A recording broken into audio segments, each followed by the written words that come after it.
Now, it's not a shock to anyone that Illuvium has come a long way in the past 3 and a bit years, maybe even 4. I'm not even sure at this point. What we do know is we just got a release trailer, a release date for July 25th, and there has even been so much more happening behind the scenes that if you're not watching Illuvium every single day like myself, then you could blink and you might miss it. And I'm going to go through over all of those details today, all of the really key things you've missed. I need to tell you, and there's one or two things in here in particular that make me more bullish than I've ever been on the future for Illuvium. Now, full transparency, I'm not sure if Illuvium is going to blow up on day one. It might not get 1 million players straight away. But the things I've been seeing make me more confident than I've ever been that it will eventually reach that point. After a year or so, I expect there to be over 100,000 people playing and enjoying Illuvium.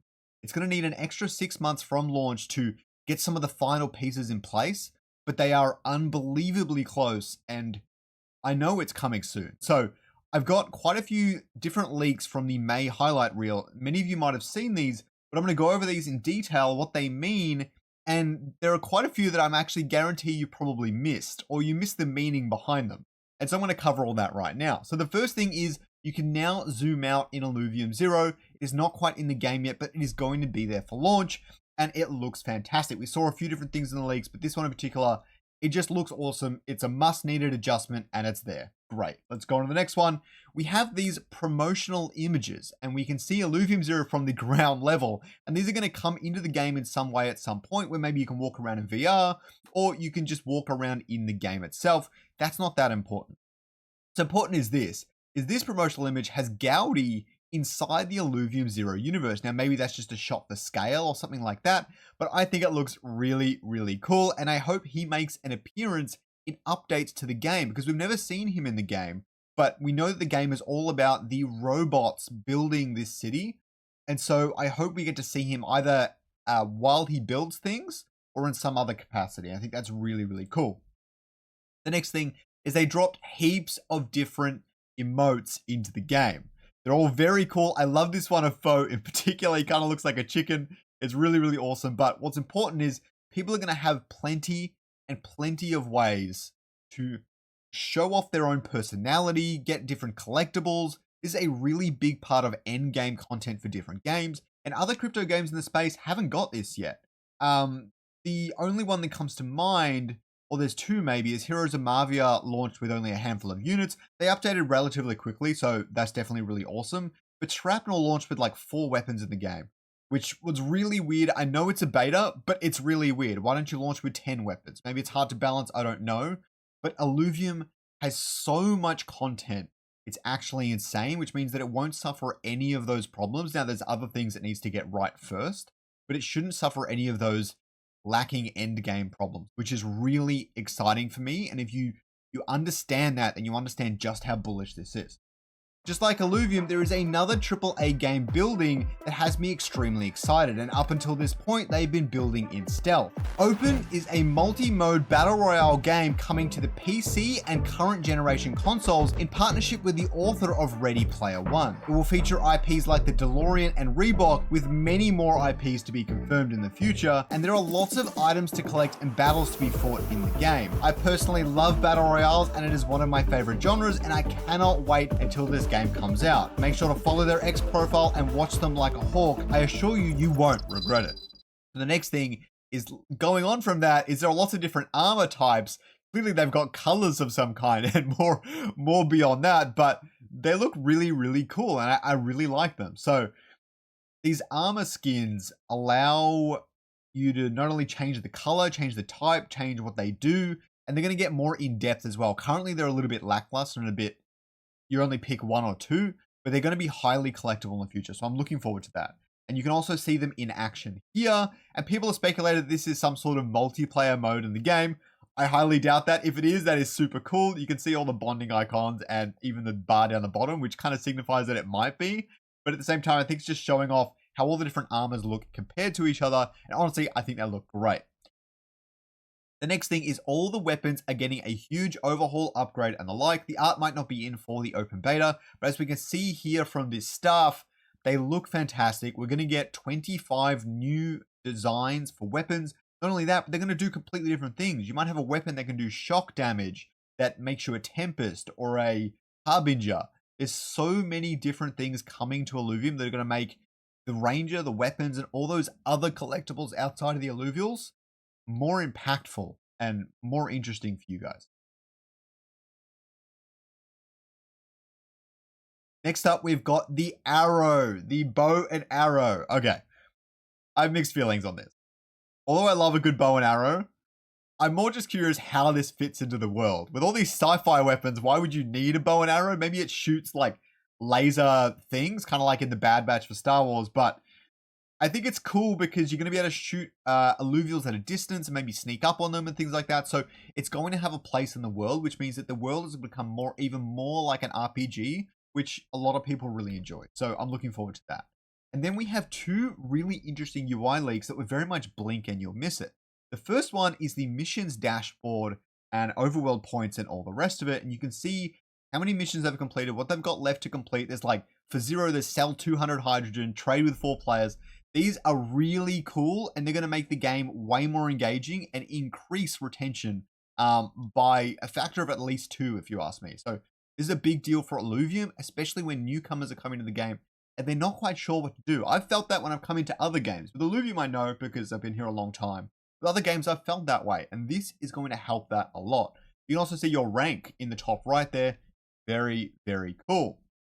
And this next one is for the Forge. This is the weakest part of the Illuvium overworld right now. And as we can see here, it is getting a huge overhaul and improvement. Let's focus in on something key. Firstly, you have the track button. You're going to be able to track and wishlist items desperately needed since day 1 of Illuvium. It is coming. It is coming in. The other thing is you can see what is ready to forge a lot clearer. Forge resources for things, so you can maybe automatically just click that or forge all the resources for you instead of having to go through 500 million menus. You have things where you're completely missing the resources for them. So this is a great overhaul to the user flow, and it's going to change the game completely. I cannot understate just how good this is for the game, and if this is in before the game launches, it's not even a question. This has to be in before the game launches, or the game will see way less success than it would otherwise. Everything else looks great, but nothing too crazy. It's this stuff on the left and the tracking thing. Very, very cool. We also notice the resources look a little bit different. Metal ingot and ingot. I don't know if they're placeholder images or anything like that. I'm assuming they are. Either way, simplifying this could be a good deal. I actually quite like the ingots we have. You just need the other UX treatment to make sure people don't have to interact with them heaps, but I like them. Anyways, the next one is this, okay? For anyone who doesn't know, there is a new game mode coming to Illuvium called the Gauntlet. Basically, it's an 8-player round robin free-for-all type thing where everyone has a shared pool of alluvials and you buy them over time, try and build up your board and defeat your opponents. This is going to be so much more casual friendly. People are going to love this game. And maybe those people don't want to spend a whole lot, and so they don't want to go into the Illuvium overworld. Perfectly fine, they can play for free. But they need other things to spend on, keep them attached to the game, to keep their retention high. This is a really good example of that. This is yet another one of the battleboard skins. Looks absolutely awesome. I love it. Imagine if you could put your own Illuvatars on the screens there. I digress. It's going to be one of those things where you can flex it to people, but not only that, you make the game look even cooler to yourself when you're playing it. I personally love the battle boards in TFT. I think they're going to really shine in Illuvium. I cannot describe how cool this is. Okay. The next one here is a video, a really quick video of the cape flashing. Let's have a look. You can see different items, equipments, and customization that is going to be able to go on your Ranger, like the cape flashing in the wind. Now, this might seem basic at first, but when you think about it, if multiplayer is coming to Sanctum Mesa in the near future, this is fantastic, and we're very excited to see it. So, big deal. And here is the leak that makes me the most bullish on Illuvium. Now, I have a few more leaks after this. You don't want to miss them, but this one is a big deal. This shows that nighttime cycle in the Illuvium universe. Now, I hope this comes to all regions. I hope this just happens over time or whatever it might be. I hope it's not just like a story point. but they've built in a nighttime cycle for Sanctum Mesa, which means it can be done.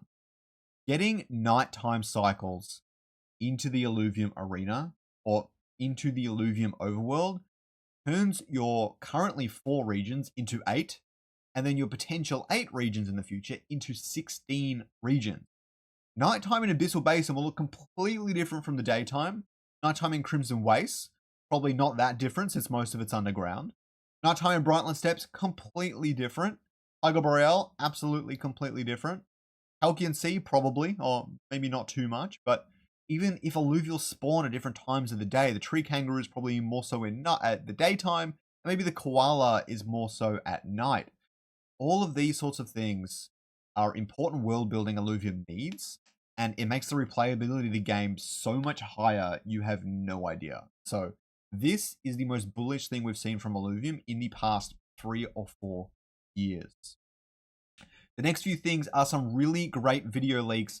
We can see the Doka playing with some sort of nature particles. What's exciting about this is if they've built the particles once, they can add it to all the different alluvial. And they can do it for all like the nature lynxes, the Archie, all the rest of it.